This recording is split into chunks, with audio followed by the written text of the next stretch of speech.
तो क्या विपक्ष में ही बेईमान चोर है? सत्ता पक्ष में शबदूत के धुले हैं। 33,000 करोड़ से आपने सरकार बदली महाराष्ट्र, 1 लाख करोड़ से सरकार कांग्रेस की तोड़ दी आपने कर्नाटक, 65,000 करोड़ से सरकार तोड़ दी आपने मध्य प्रदेश। क्या सोचते हैं बिहार? एक एक बिहारी बदला लेगा?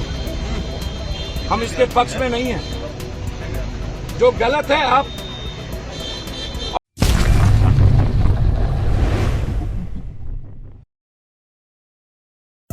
जब तक आपने आरजेडी को धमका के रखना था आप रखे, और जब सरकार बन गई तो अब आप कंप्लीट रूप से डेमोक्रेसी को खत्म करने के लिए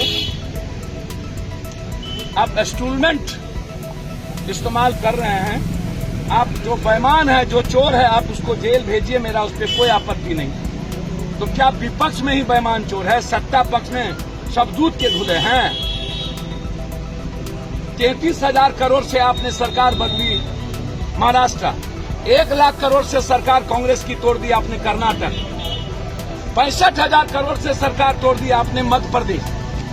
गोवा में आपने 30,000 करोड़ से सरकार आपने खरीद लिया कांग्रेस का।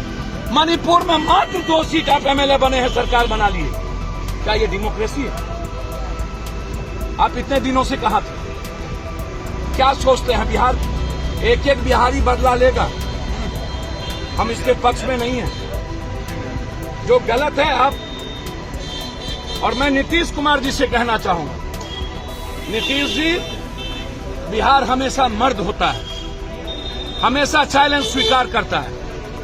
इसके जितने मंत्री का फाइल और चोरी किया है बीजेपी, आर्थिक अपराध के द्वारा उसको जेल में बंद करें।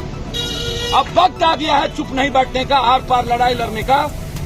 इन सबको जेल में ठूसने की जगह यदि आज भी नीतीश कुमार जी चुप बैठ गए तो फिर नीतीश कुमार जी